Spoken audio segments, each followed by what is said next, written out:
श्री शिवाय नमस्तुभ्यम। हर हर महादेव। स्वागत है आप सभी का हमारे चैनल पर। आज के इस वीडियो में आप सुनेंगे श्रावण मास महात्म्य की श्रृंखला में 24वें अध्याय की कथा। इसके अलावा हमारे चैनल पर आप सभी प्रकार की व्रत कथाएं और महात्म्य सुन सकते हैं। इसके लिए आपको केवल हमारे चैनल को सब्सक्राइब करके बेल आइकन पर क्लिक करना है और आज की वीडियो अच्छी लगे तो लाइक अवश्य करिए, क्योंकि आपके लाइक से हमें ये पता चलता है कि आपको हमारा वीडियो पसंद आया है। तो आइए शुरू करते हैं सावन मास के महात्म्य के 24वें अध्याय की कथा। भगवान सदाशिव बोले, हे तात, पूर्व कल्प में दैत्यों के भार से अत्यंत दुखी होकर पृथ्वी ब्रह्मा जी की शरण में गई थी। उसके मुखार विंद से दुख का वृत्तांत सुनकर ब्रह्मा जी क्षीर सागर में गए और वहां जाकर भगवान श्रीहरि की बहुत स्तुति करके उनको प्रसन्न किया। ब्रह्मा जी के मुख से सारी कथा सुनकर भगवान श्रीहरि ने श्री ब्रह्मा जी और उनके साथ गए देवताओं से कहा, हे देवगण, तुम लोग डरो नहीं। मैं देवकी के उदर से अवतार ग्रहण करके पृथ्वी का कष्ट हरूंगा। आप सब देवतागण पृथ्वी पर जाकर यादव रूप में स्थित हों। ऐसा कहकर भगवान अंतर्ध्यान हो गए। भगवान के देवकी के उदर से उत्पन्न होने पर कंस के डर से वसुदेव ने उनको गोकुल में नंद बाबा के यहाँ रखा। भगवान जब थोड़े बड़े हुए तो उन्होंने मथुरा में आकर गणों सहित कंस का वध कर डाला। मथुरा निवासियों ने भगवान से प्रार्थना की कि हे कृष्ण, हे महायोगिन, हे भक्तों के अभयदाता देव, हे शरणागत वत्सल, आपको हम लोग नमस्कार करते हैं। आप हमारी रक्षा करो। हे देव, हम आपसे कुछ प्रार्थना करना चाहते हैं, उसे आप सुनिए। हे देव, किसी को भी आपके जन्मदिन का ज्ञान नहीं हुआ। ज्ञान लेने पर हम सब उस दिन वर्धापन उत्सव करेंगे। भगवान ने उन लोगों की भक्ति, श्रद्धा और अपने में आत्मीयता देखकर उन लोगों से जन्म दिवस पर होने वाले कार्य को कहा। उन्होंने सुनकर उसी विधान से व्रत किया। व्रत करने वालों को भगवान ने अनेक वरदान दिए। हे तात, इसके संबंध में मैं तुम्हें एक प्राचीन इतिहास सुनाता हूँ। अंग देश में उत्पन्न मित्रजित नामक एक राजा हुआ था।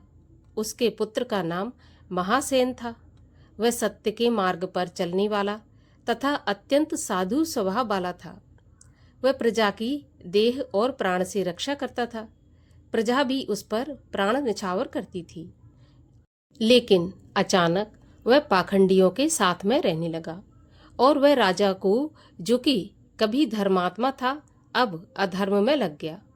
वह वेद शास्त्र तथा पुराणों की निंदा करता था। वर्ण आश्रम धर्म से बहुत द्वेष करता था। हे तात, इसी प्रकार बहुत काल बीत जाने पर उसकी मृत्यु हो गई और वह काल के वशीभूत हो यमदूतों के वश में हो गया। यमदूत उसे पाश बंधन में बांधकर यम के समीप ले गए और दुष्ट संगत में रहने के कारण उसे बहुत पीड़ा और ताड़ना दी गई। फिर उसे नरक में फेंक दिया गया। वहाँ भी उसे बहुत काल तक अत्यंत पीड़ा और प्रताड़ना दी गई। नरक भोग कर अपने पापों के कारण उसे पिशाच की योनि प्राप्त हुई।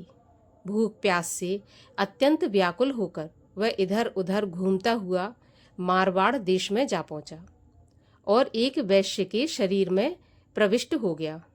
और एक दिन वह पुण्य देने वाली मथुरा नगरी को गया, मगर मथुरा के पास पहुंचने पर मथुरा के रक्षकों ने उसे उस वैश्य की देह से अलग कर दिया। वहां पर वह जंगलों में तथा ऋषियों के आश्रमों में घूमता रहा। देव योग से जन्माष्टमी के दिन ऋषि तथा ब्राह्मणों द्वारा की जाने वाली महापूजा में सम्मिलित होकर रात भर वह जागता रहा। उसने वहां हरि कथा सुनी। उसके प्रभाव से वह उसी क्षण से निष्पाप, पवित्र और स्वच्छ चित्त होकर प्रेत शरीर को छोड़कर विमान द्वारा विष्णु लोक में पहुंच गया। यमदूतों से त्यक्त होकर वह दिव्य भोग समन्वित हो गया। इस व्रत के प्रभाव से वह मोक्ष को प्राप्त हुआ। तत्वदर्शियों ने इस व्रत को विधि विधान के साथ करने से इसीलिए कहा है।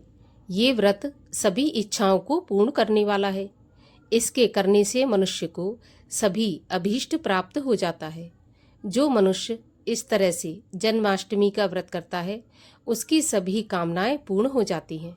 हे तात, वह वैकुंठ में देवमान से 1,00,000 वर्ष तक अनेक तरह के भोगों को भोग कर पुण्य शेष होने पर यहाँ आता है और वह इच्छा समृद्ध तथा सब अशुभ रहित राजवंश में उत्पन्न होता है।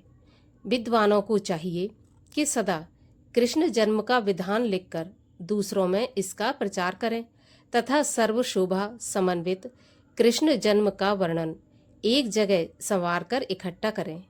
जिस जगह पर ये व्रत और उत्सव सहित श्री कृष्ण की पूजा होती है वहाँ पर कभी भी परचक्र का भय नहीं होता।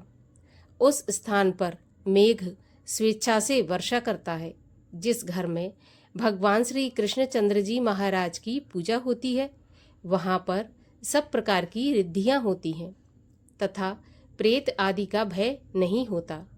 संसर्ग में भी जो भक्ति द्वारा अव्यग्र मन से व्रत का दर्शन कर लेता है वह पाप ताप से छूटकर हरि के चरणों में पहुंच जाता है।